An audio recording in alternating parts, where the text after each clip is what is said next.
Top 10 college in Dhaka বা ঢাকার মধ্যে সবচাইতে ভালো 10টি কলেজ। অনেকে আমাকে মেসেজ দিয়ে বলতেছিল যে ভাইয়া ঢাকার মধ্যে সবচাইতে ভালো কলেজ যেখান থেকে প্রতি বছর বিভিন্ন পাবলিক ভার্সিটি বা মেডিকেল বুয়েট চুয়েট সাস্ট সহ বিভিন্ন ভালো ভালো পাবলিক ভার্সিটি গুলায় বিভিন্ন শিক্ষার্থীরা চান্স পেয়েছে। তো এইরকম 10টি কলেজে আমাকে লিস্ট দেন, তো আমি অনেকে দিচ্ছিলাম। তো আজকে ভাবলাম যে এই নিয়ে একটি ভিডিও করে ফেলি। দেন যারা এখনো কলেজ চয়েস দাও নাই বা দিছেও, তোমরা এখনো এটা এডিট করতে পারবা যে ঢাকার মধ্যে সবচাইতে ভালো যে 10টি কলেজ এর প্রিভিয়াস রেজাল্ট থেকে শুরু করে বিভিন্ন পাবলিক ভার্সিটিতে র্যাঙ্কিং, মানে স্টুডেন্টরা কিরকম ভাবে চান্স পাচ্ছে। তো আজকে আমি এই বিষয়টা নিয়ে আলোচনা করব। আসসালামু আলাইকুম এভরিওয়ান, আমি Sabbir Ahmed and welcome to my official Facebook page fire ambition. তো আজকে আমি আলোচনা করবো যে ঢাকার মধ্যে সবচাইতে ভালো ভালো 10টি কলেজ। হ্যাঁ, আরেকটা কথা বলে নেই যে আমি যেই কলেজগুলা নাম বলবো তোমরা ডেফিনেটলি গুগলে যায় প্রথমে সাপোজ ধরো Dhaka city college. Dhaka city কলেজে কি করবা, গুগলে যা সার্চ করবা যে ঢাকা সিটি কলেজের in number, EIIN number, in number. তো ইন নাম্বার দেওয়া তোমরা প্রিভিয়াস রেজাল্ট গুলা দেখে নিবা, তাহলে সবচেয়ে তোমরা বেশি উপকৃত হবে। তো আমি যখন 2021 সালে কলেজ চয়েস দিই, তখন আমি কি করতাম, ইন্ডিভিজুয়াল ভাবে প্রত্যেকটা কলেজের ইন নাম্বার দিয়ে দেখে নিচ্ছি যে আগে ওদের প্রিভিয়াস রেকর্ডটা। তো এরকম করবা যে প্রিভিয়াস রেকর্ড গুলা দেখে তারপরে কলেজ অ্যাপ্লাই করবা, এছাড়া কলেজ অ্যাপ্লাই করবা না। হ্যাঁ, এখন আসছি যে টপ 10 কলেজ ইন ঢাকা। তোমরা কাজ করতে পারো ঢাকার মধ্যে আমি যে 10টি কলেজ বলবো এগুলা প্রত্যেকটা ইন নাম্বার দিয়ে তোমরা প্রিভিয়াস রেজাল্ট গুলা তো চেক করবা মাস্ট। এছাড়াও যদি তোমাদের চয়েস লিস্টে কোনো ভালো কলেজ থাকে তাহলে ওইটা কমেন্টস করে বলে দিবা। সাপোজ আছে, প্রথমে বলি দেন ঢাকা কলেজ। ঢাকা কলেজের রেজাল্ট কিন্তু ভালো। ঢাকা কলেজ থেকে প্রতি বছর মোটামুটি অনেক স্টুডেন্টরা ভালো জায়গায় যাচ্ছে। তারপরে আছে যে ঢাকা সায়েন্স কলেজ বা গভর্নমেন্ট সায়েন্স কলেজ বা সরকারি বিজ্ঞান কলেজ, যেটাই বলো। সরকারি বিজ্ঞান কলেজ থেকে কিন্তু প্রতি বছর মেডিকেল বুয়েট চুয়েট সাস্ট সহ বিভিন্ন জায়গায় আছে। আমার এক বন্ধু আছে সিএসসি তে বুয়েটে এবার। তো গেল দুইটা Dhaka college, government science college. তারপরে আসতে পারো যে BF শাইন কলেজ। তারপরে দিতে পারো রমিজউদ্দিন ক্যান্টনমেন্ট কলেজ। তারপরে তুমি দিতে পারো হ্যাঁ আমাদের ডক্টর মাহবুবুর রহমান মোল্লা কলেজ। তারপরে তুমি দিতে পারো নূর মোহাম্মদ দিতে পারো, মাইলস্টোন দিতে পারো, বিশেষ মুন্সি আব্দুর রউফ দিতে পারো।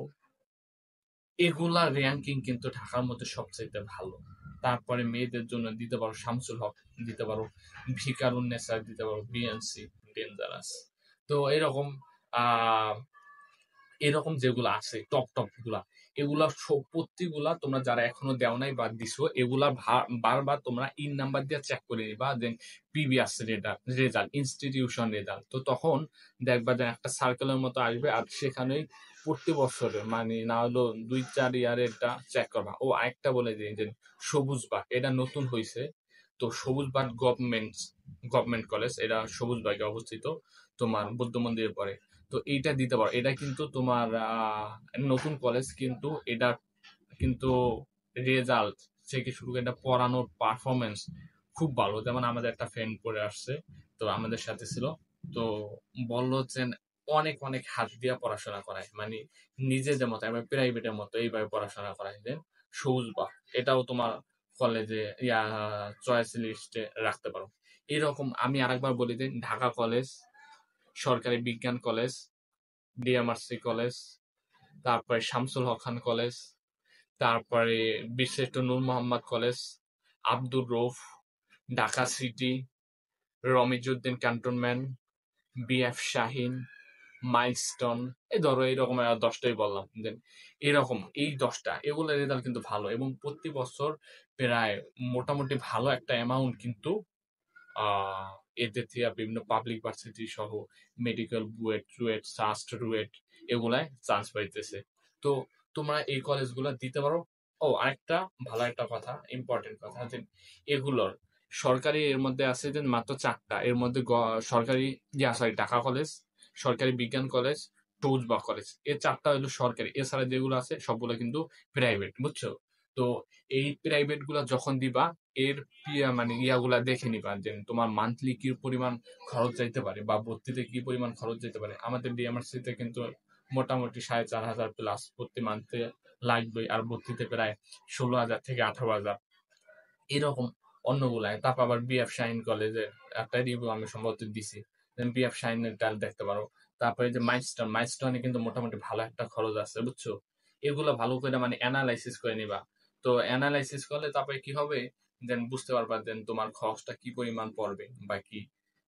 আর তোমার একটা টার্গেট তো থাকবে। আর আরেকটা বড় কথা, তুমি ভাই যেই কলেজে পড়াশোনা করো না কেন, সবসময় কিন্তু সবকিছু মানে তোমার কভার হবে না কলেজ থেকে।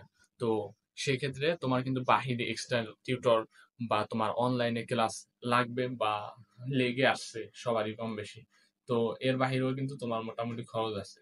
তো সব সময় প্রিভিয়াস রেকর্ড গুলা দেখবা প্রথম অবস্থায়, তারপরে এটা খরচ কিরকম এগুলা দেখে বিভিন্ন ভাবে যাচাই বাছাই করে তারপরে কলেজ চয়েস গুলা দিবা।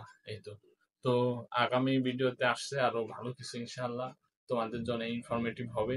তো সেই পর্যন্ত ভালো থেকো, সুস্থ থেকো, দেখা হচ্ছে আগামী ভিডিওতে। আসসালামু আলাইকুম।